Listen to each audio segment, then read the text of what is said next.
तो चलिए भाई, पहला सवाल आपके सामने ये रहा।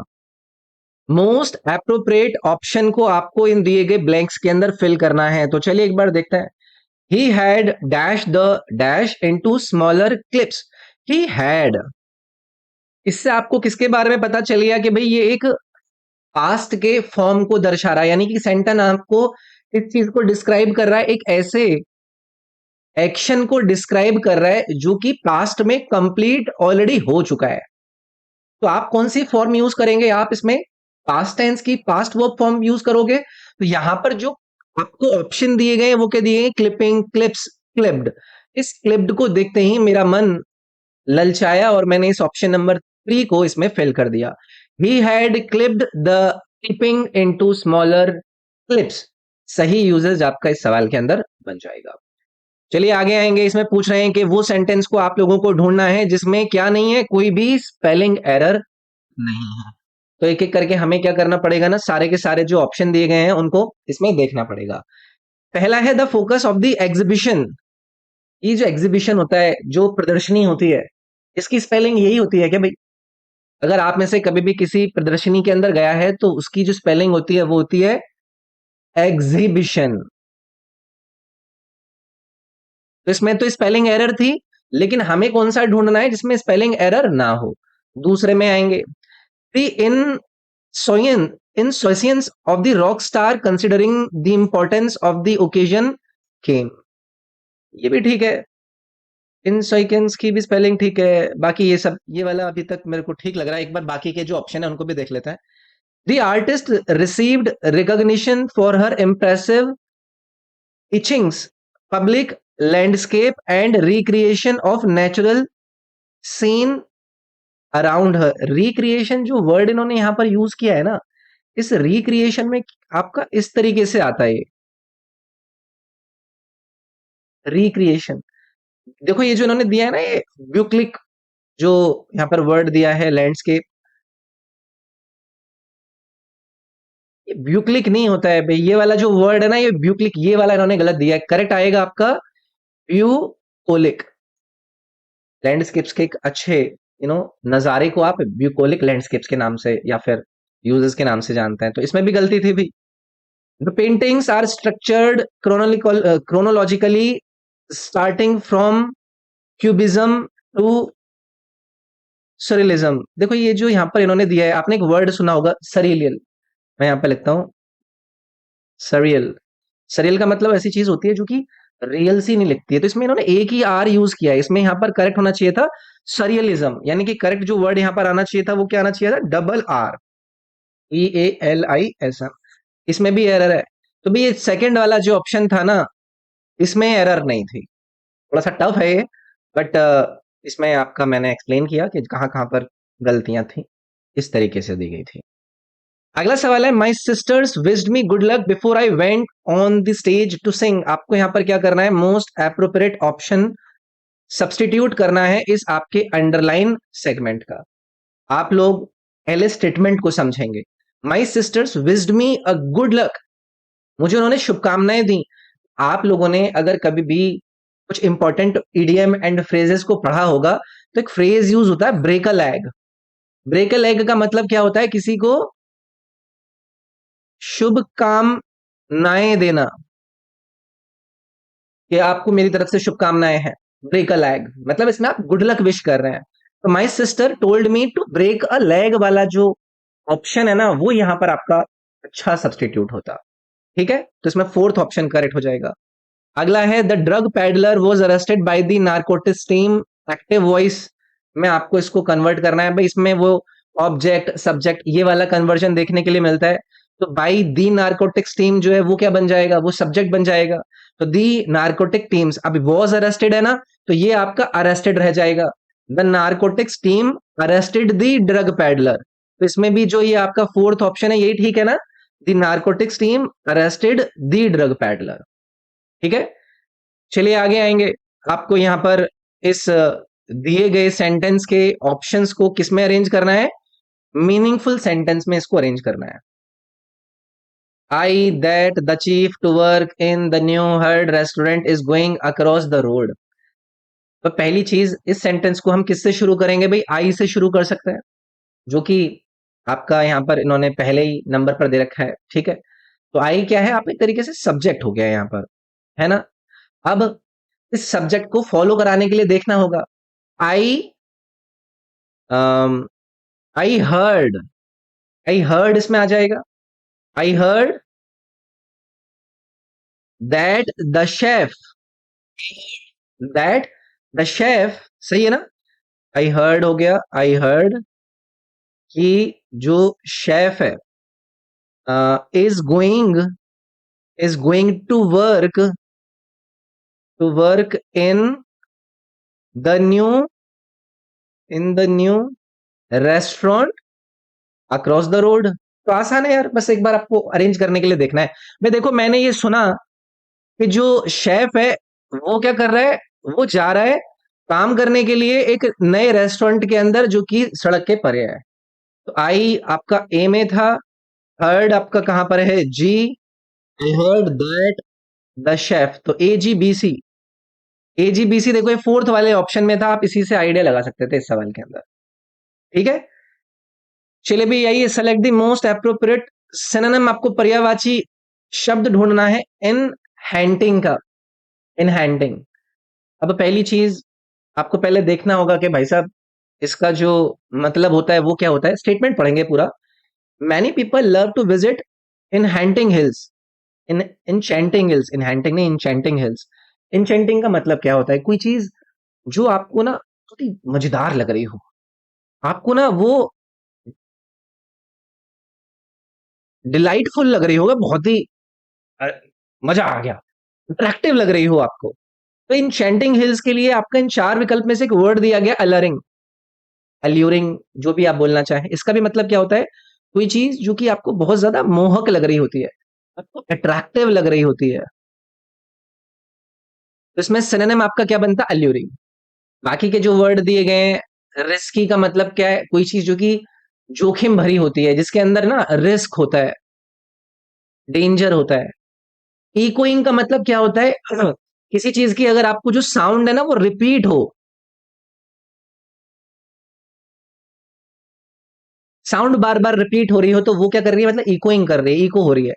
कूल का मतलब क्या है? कोई व्यक्ति जो कि कूल है, मतलब शांत है ना। तो यहां पर आपका इंचेंटिंग वाला जो वर्ड है उसका सिनोनिम एल्यूरिंग बन जाता। अगला है, यहाँ पर आपको ये एक पैरा जम्बल्ड फॉर्म में आपको पार्ट दिए गए हैं, इनको आपको अरेंज करके बताना है कि कौन सा विकल्प सही तरीके से इसको अरेंज कर रहा है, ठीक है। चलो भी देखते हैं। Needs to be the shelf in a piece of wood, the kitchen need to buy replaced, so I will. अब देखो, हमें क्या ढूंढना है इसके अंदर? हमें ढूंढना है कि कहां से चीज शुरुआत हो सकती है। जैसे द शेफ, शेल्फ मतलब जो आपका एक टुकड़ा होता है लकड़ी का बना हुआ, एक शेल्फ होता है किचन के अंदर, वो जिस पे स्लिप वगैरह टाइप का उसको बोलते हैं। The shelf in the kitchen, the shelf in the kitchen needs to be, needs to be, the shelf in the kitchen needs to be, इस तरीके से ही शुरू होगा ना भैया। तो हमें ये देखना है कि बिगिनिंग कहां से हो रही है और वो जा कहां पर रहा है। Needs to be, needs to be replaced, needs to be replaced, so I will, I will, I will need to buy a piece of wood, the shelf in the kitchen, तो बी से शुरुआत हुई, the shelf in the kitchen यानी कि D आया, तो B D, देखो ये पहला वाला ही ऑप्शन बन रहा है। तो the shelf in the kitchen needs to be replaced, so I will need to buy a piece of wood. मतलब उसमें जो आपकी किचन के अंदर शेल्फ है उसको आपको रिप्लेस करना है, और उसके लिए आपका ये जो भाई है जिसके लिए का जो ये बात कर रहा है वो क्या कर रहा है कि उसके लिए मेरे को नई लकड़ी खरीदनी पड़ेगी। तो ये पहला वाला जो ऑप्शन है भाई, ये करेक्ट मीनिंग यहाँ पर क्रिएट कर रहा था, ठीक है। चलिए अगला देखते हैं। Select the option that can be used as a one word substitute, the list of subjects to be discussed at a meeting. यार ये बहुत ही घिसा पिटा वन वर्ड है। एक ऐसे आपके जो मुद्दे हैं जिन्हें आपने लिख रखा हो लिस्ट बना करके, भाई मैं मीटिंग के अंदर जाकर इनको डिस्कस करूंगा, वो क्या होता है? वो आपकी मीटिंग का एजेंडा होता है। कहते नहीं है कि भाई आज की मीटिंग का एजेंडा क्या है, मतलब आप उन सारे के सारे सब्जेक्ट्स को बताइए जिनको आप इस मीटिंग के अंदर डिस्कस करने वाले हैं, ठीक है। तो इसको लेकर मुझे लगता है कोई भी इश्यू नहीं हुआ होगा। अगला, आपको एंटोनिम ढूंढना है भाई, विलोम शब्द इसका, विटी का। She has witty remarks about everything. Witty मतलब किसी भी चीज को लेकर आप ना क्या करते हैं, एक तरीके से बड़ा ही मजेदारी से किसी चीज को अगर कहता है ना, कोई भी चीज आपको देखिए, आपने अगर उसके लिए अपने विटी रिमार्क्स दिए तो मतलब वो क्या है, अम्यूजिंग है, आपको काफी अच्छे लगते हैं। अब इसका अगर मुझे उल्टा ढूंढना है तो वो अनअम्यूजिंग हो जाएगा, है कि नहीं? तो यहां पर आपका ये जो अनअब्यूजिंग है वो इसमें एंटोनिम के रूप में फिट हो जाता।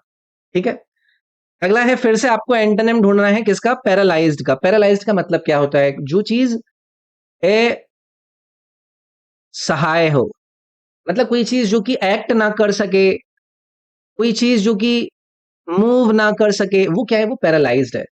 इसका अगर मुझे एंटोनिम ढूंढना है तो भाई हेल्दी वाला ऑप्शन जो है ये करेक्ट हो जाएगा। भाई किसी की अगर हेल्थ गुड है, हेल्थ अच्छी है, तो वो अच्छे से काम कर सकता है, तो इसका एंटोनिम यहाँ पर बन जाएगा। अब यहाँ पर कुछ और भी अच्छे वर्ड दिए गए हैं, जैसे कि आपको यहाँ पर नजर आ रहा है डिम्योर। डिम्योर का मतलब क्या होता है, कोई जो बहुत ज्यादा ना मॉडेस्ट होता है, बहुत ज्यादा, या फिर आप इसको शर्मीला बोल दीजिए, या फिर जो रिजर्व रहता हो, रिजर्व्ड हो, अपने में रहता हो, उसको हम डिम्योर कहते हैं। ऐसे ही एक अच्छा वर्ड यहाँ पर दिया गया है, स्टाइफल्ड। स्टाइफल्ड का मतलब क्या होता है, जब आप प्रिवेंट करते हैं किसी चीज को, टू प्रिवेंट, या फिर आप किसी भी मोशन को या किसी एक्शन को अगर होने से रोकते हैं, तो मतलब आप क्या कर रहे हैं, किसी चीज का दमन कर रहे हैं, उसको दमित कर रहे हैं।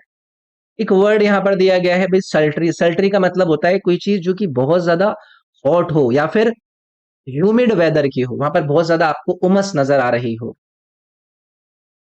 तो उसको हम क्या कह देते हैं, सल्ट्री। अच्छे वर्ड है ये सारे के सारे, इनको अच्छे से याद रख लीजिएगा। अगला है आपका बताना है कि एरर किस में है भाई। Mister Arun will pay dear for his financial mistake. Will pay dear, अब ये विल पे डियर यूज होगा या फिर डियरली यूज होगा, तो यहां पर आपका जो एडवर्ब है वो सही तरीके से यूज होना था। तो एडवर्ब्स जो आपको देखने के लिए मिलती हैं वो किसको मॉडिफाई करती हैं, वो आपकी वर्ब्स को मॉडिफाई करते हैं। और इस केस के अंदर जो ये डियरली हम यहाँ पर यूज कर रहे हैं, वो सही से किसको मॉडिफाई कर रहा है, इस पे को मॉडिफाई कर रहा है। तो सही जो फेज यहाँ पर होगा, मिस्टर अरुण विल पे dearly for his financial mistake. अपनी वित्तीय गलती के लिए वो भाई साहब अच्छे से इसका क्या करेंगे, हर्जाना भरेंगे। तो ये जो डी वाला ऑप्शन था, इसमें आपकी एरर थी। अगला है भाई, मोस्ट एप्रोप्रिएट सिनोनिम बताइए बोरिंग का।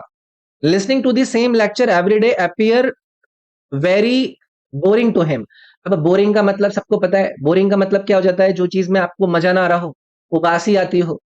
इसका अगर मुझे सिनोनिम यानी कि पर्यायवाची ढूंढना है, एक ऐसी चीज ढूंढनी है जिसमें आपको ना मजा ना आता हो, मतलब आप डल फील करते हो, वो चीज बार बार रिपीट होती हो। जैसे यहाँ पर ये सेम लेक्चर को एवरीडे पढ़ रहा है, तो सेम चीज रिपीट होगी, मजा नहीं आएगा ना, तो मतलब मोनोटोनस है। मोनोटोनस का मतलब हो जाता है कोई चीज जो एक सार है, एक जैसी चीज जो बार बार हो रही है, वो बहुत ज्यादा डल है। इसको मैं टेडियस भी बोल सकता हूँ, वही सेम चीज को घुमा फिरा कर दिखा देना। ठीक है, फ्यूरियस का मतलब है सबको पता है, जब आप क्या होते हैं, एक्सट्रीमली एंग्री होते हैं, गुस्से में होते हैं। मोनोलिथिक का मतलब सभी को पता है, ये एक लार्ज या फिर पावरफुल क्या है, एक यूनिफॉर्म है, मतलब एक शेप में है।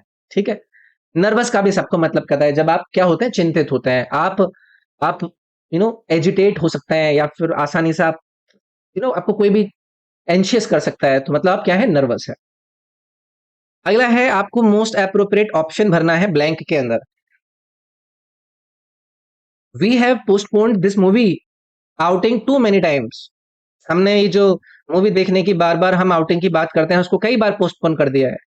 So we are going tomorrow, तो हम कल जाएंगे। कम और शाइन। अब एक ना ईडियम, एक मुहावरा अगर आप लोगों ने सुना है तो आप इसको यहां पर एडजस्ट कर देते, तो वो होता है कम रेन और शाइन। ये एक ईडियम होता है जिसका मतलब होता है कि कोई चीज मतलब होगी ही होगी, चाहे कोई भी बारिश आ जाए या कोई भी हमें रोकने की कोशिश करे, लेकिन कल तो हम जाएंगे ही जाएंगे। तो यहाँ पर कम रेन और शाइन मतलब होता है कि आप किसी भी डिफिकल्टी सिचुएशन में आने के बावजूद वो काम करोगे ही करोगे। तो कम रेन और शाइन वाला जो यहाँ पर ऑप्शन था वो करेक्ट हो जाता है। वही वाली बात है, ईडीएम अगर आपको आता है तो आप उसको कर सकते थे। अगला है फिर से ये पैरा जंबल वाला एक आपको सीक्वेंस दिया गया है, चलो ट्राई करते हैं भाई। Went yesterday we to the park, यार एक बार पढ़ते ही समझ में आ गया कि we went to the park yesterday, हम कल पार्क गए थे। तो कौन सा हो गया भाई, वी क्यू, वी वेंट के बाद आपका ओ, क्यू ओ, तो क्यू ओ से देखो यही आपका पहला ही ऑप्शन शुरू हो रहा था यहाँ पर। ठीक है, अगला है मोस्ट एप्रोप्रिएट सिनोनिम, यानी कि पर्यायवाची बताना है। वर्ड दिया गया है आपको रिपल्स। रिपल्स का मतलब क्या होता है, जब आप क्या करते हैं पीछे की तरफ हट जाते हैं, है ना। आप किसी चीज को स्वीकार करने से पीछे हट जाता है, उसको कहते हैं आप रिपल्स के। आप किसी चीज के समक्ष नहीं जा रहे हैं, आप पीछे की तरफ हट रहे हैं, उससे दूरी बनाने की कोशिश कर रहे हैं। तो यहां पर एक वर्ड दिया गया रिपेल, ये भी वही मतलब है। रिपेल का मतलब भी यही होता है, किसी चीज को जब आप वापस धकेल धकेलते हैं तो वो रिपेल रिपल्स ये सिनोनिम हो जाते हैं भी दोनों के दोनों। तो इसमें भी कुछ नहीं था। बाकी ये सब्स्टिट्यूट का मतलब क्या होता है, किसी चीज को आप किसी दूसरी की जगह पर रख दें, मतलब कोई चीज दूसरी की जगह पर क्या करने लग जाए, एक्टिंग करने लग जाए, यानी कि वो सब्स्टिट्यूट कर दिया है। रिकवर का मतलब क्या होता है, आप जब नॉर्मल स्टेट में आते हैं, या तो अपनी माइंड की नॉर्मल स्टेट में आ रहे हैं या फिर अपनी हेल्थ की नॉर्मल स्टेट में आ रहे हैं, तो वो क्या है, आप रिकवर कर रहे हैं, नॉर्मल जो थे उसमें आ रहे हैं। रिप्रूव का मतलब क्या होता है, जब आप किसी को डांटते हैं, रिप्रूव, किसी को क्या करना, रेप्रिमेंड करना। ठीक है, रेप्रिमेंड करना, डांट देना। तो ये भी अच्छे वर्ड इसमें दिए गए थे यार। अगला है select the incorrectly spelled word in the given sentence. इतना बड़ा आपको सेंटेंस दिया गया है, इसमें जो गलत स्पेलिंग है उसको आप लोगों को क्या करना है, ढूंढना है। ठीक है, one must be confident of winning and gaining one's gold and must face situations, disasters, trials and setback. यार सेटबैक ठीक लिखा हुआ है क्या, ये स्पेलिंग होती है या फिर ये होती है, ये सेट बैक्स होती है ना कि बीक्स। तो यही आपका क्या था, इनकरेक्ट स्पेलिंग इन्होंने दिया था। ठीक है, अगला देखेंगे, select the most appropriate option that can substitute the underline segment in the given sentence. अभी अंडरलाइन सेगमेंट इसमें समझ में नहीं आ रहा है, इसको आप कर लीजिएगा। 5 years later I was eating the same dish at the same restaurant। 5 साल बाद मैं सेम रेस्टोरेंट में सेम डिश खा रहा था। 5 years later, 5 साल बाद, 5 साल बाद की आप अगर बात कर रहे हैं तो आप मुझे बताइए, आई वॉज आएगा या फिर आई एम आना, जो यहां पर ये था भाई अंडरलाइंड वर्ड, भर जाता कि 5 साल बाद मैं क्या कर रहा हूं, सेम रेस्टोरेंट में सेम डिश खा रहा हूं। ठीक है, तो चलिए भाई आगे बढ़ते हैं। यही वाला ठीक रहेगा ना, आई एम ईटिंग आएगा इसके अंदर। ये आपका एक तरीके से प्रेजेंट कॉन्टिन्यूस वाले सेंटेंस अरेंजमेंट के साथ आपका करेक्ट हो गया। जैसे कि हम कहते नहीं है कि अगले सप्ताह, यानी कि नेक्स्ट वीक क्या कर रहा हूं मैं, दिल्ली जा रहा हूं, I am travelling to Delhi. तो next week I am travelling to Delhi. तो यहां पर आपका एम ईटिंग आता ना कि आई वॉज ईटिंग। चलिए अगला है, इसमें आपको पैसिव वॉइस के अंदर इसको कन्वर्ट करना है, सब्जेक्ट ऑब्जेक्ट को आगे पीछे करना है। Scientist were conducting experiments on the newly discovered species. क्या हो जाएगा भाई, क्या कर रहे हैं वो, एक्सपेरिमेंट्स कर रहे हैं। तो एक्सपेरिमेंट से शुरुआत होगी अगर आप इसको पैसिव वॉइस में लेकर जाएंगे। एक्सपेरिमेंट्स वर कंडक्टिंग है तो बीइंग कंडक्टेड आ जाएगा, तो experiments were being conducted on the newly discovered species by scientist. तो ये बी वाला जो विकल्प है ये इसमें सही बैठेगा। फिर से भाई इन्होंने जंबलिंग जंबलिंग है, लेकिन इन्होंने जो पैरा जंबल दिए ना, एक दो तो कठिन थे, बाकी इन्होंने आसान ही दिए थे।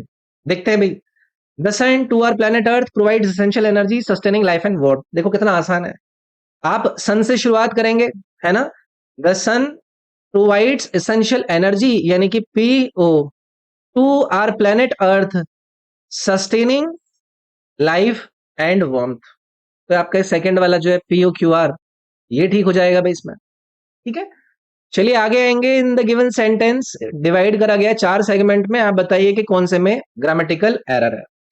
The employees were comfortable with me and they talked about their problems since I has worked। अभी हैज वर्कड जो इन्होंने दिया है तो आपका क्या होना चाहिए था? Since I have worked there as a manager correct होना चाहिए था। तो ये भी बहुत ही आसान सवालों में से एक आपका सवाल था। चलिए भाई आ जाते हैं आपके जो ये क्लोज टेस्ट वाला डिस्कशन है, पहले एक बार पढ़ लेते हैं इसको। People often say that the stars govern their fate, but they forget the fact that success or failure is results of one's own what? If we sow chaff, we can't reap grain. And the result or consequence of an action depends on what one does and to the extent he dash it. If we work hard, we succeed only to the extent that we work. People who think that the law of karma is dash may feel that if one is destined to get something, he will always get it whether he strives for it or not. But experience tells us that reward and punishments are the direct results of our action. Honestly and hard work never go unrewarded and dash, and evil deeds never go dash. In fact, even the law of karma in its proper sense means that the fruit we get is decided by whatever actions we did in the past। तो इसमें क्या बात हो रही है? इसमें बात हो रही है कि अगर कुछ करोगे तो मिलेगा। ये कहना कि मेरे को कुछ करना नहीं है, अगर मेरे कर्म में लिखा हुआ होगा, मेरे भाग्य में लिखा होगा तो मुझे मिल जाएगा, उस पर बात यहाँ पर कर रहे हैं। पहले वाले नंबर में देखते हैं कि क्या आएगा। People often say that the stars govern their fate but they forget the fact that success और failure is results of one what. उन्होंने कहा है कि जो स्टार्स के भाई मेरे नक्षत्र में वो वहां पर है, मेरे शनि की दिशा ऐसी है, ये नहीं बताएंगे, है ना। ये फैक्ट को भूल जाते हैं कि आपके जीवन का फेलियर और सक्सेस किस पर आधारित है? आपके खुद के एक्शंस पर आधारित है। तो यहां पर आपका क्या आएगा? ऑप्शन नंबर डी, एक्शंस आएगा। समझ गए? चलिए अगला देखते हैं। यहां पर हमने एक्शन लिख दिया भाई। If we sow chaff, we can't reap grain, and the result or consequence of an action depends on what one does and to the extent he what he उस काम को वो क्या करता है, वो डिपेंड करता है कि उसने क्या काम किया है। On what one does and to the extent he does it, कि वो करे तो सही। तो यानी कि यहां पर एक्सटेंट ही डज इट, ये ए वाला जो ऑप्शन है ये करेक्ट होगा भाई। वो करेगा तभी तो उसके रिजल्ट मिलेंगे उसको, है ना। तो डज इट आपका यहां पर आएगा। चलिए आगे बढ़ता है। If we work hard we succeed only to the extent that we work. अगर हम मेहनत करेंगे तो हम उसी हद तक कामयाबी पाएंगे जितना हमने मेहनत करी है। जो लोग ये सोचते हैं, people who think that the law of karma, यानी कि जो कर्म का लॉ है, is may feel that if once destined. अब इसमें क्या है ना, इसमें बात हो रही है किसके बारे में कि भाई जितनी भी ऑल इनकम पासिंग है वो इंपॉर्टेंट क्या है, नेचर है आपकी लॉ ऑफ कर्मा का। तो people who think that the law of Karma is supreme, supreme word है यहां पर आपका करेक्ट बन जाएगा। जो लोग ये सोचते हैं कि जो कर्म का लॉ है वो क्या है, सुप्रीम है, उनको ऐसा लगेगा कि भैया जिसका जो लिखा हुआ है उसको हमेशा वो मिलेगा, चाहे वो उसको पाना चाहे या ना पाना चाहे। तो ये आ जाएगा भाई इसमें। चलिए आगे आइए। बट एक्सपीरियंस, लेकिन एक्सपीरियंस हमें बताता है कि जो रिवॉर्ड और पनिशमेंट है वो डायरेक्टली क्या है, आपके एक्शन के रिजल्ट है। ऑनेस्टी और आपका हार्ड वर्क कभी भी अनरिवॉर्डेड और क्या नहीं होता, हॉरेबली आएगा, फेयरनेस आएगा, वाइल्डली बैडली आएगा, या डिसऑनेस्टी नजर आएगा। देखो, ऑनेस्टी और हार्ड वर्क आपके कभी भी अनरिवॉर्डेड नहीं जाते। और कौन सी चीज, और एविल डीड्स, यानी कि निगेटिव वर्ड आएगा। तो यहां पर जैसे इन्होंने ऑनेस्टी यूज किया था तो यहां पर आप डिसऑनेस्टी को लग सकते हैं। And dishonesty and evil deeds never go, never go के बाद यहां पर आप क्या फिल कर सकते हैं, नेवर गो वाइल अनपनिश्ड, वेस्ट या फिर पनिश्ड, नेवर गो अनपनिश्ड। समझे कि भाई ऑनेस्टी और आपका जो हार्ड वर्क है वो कभी भी अनरिवॉर्डेड नहीं जाता, मतलब आपको उसका जो फल है वो मिलता ही है। लेकिन डिसऑनेस्टी और आपकी जो गलत चाहते हैं वो कभी भी नहीं जाते अनपनिश्ड, यानी कि आपको हमेशा उनकी पनिशमेंट मिलती ही मिलती है। तो यहां पर ये अनपनिश्ड वाला ऑप्शन सही भरता। अच्छा था भाई, ये एक कॉन्ट्राडिक्ट आपके स्टेटमेंट्स थे एक दूसरे के साथ, कि एक तरफ अच्छा करोगे तो अच्छा आपको लेना है, गलत करोगे तो उसके साथ गलत आपको ऑप्शन पिक करना है। तो उस तरीके के कॉन्टेक्स्ट पर आधारित है ये।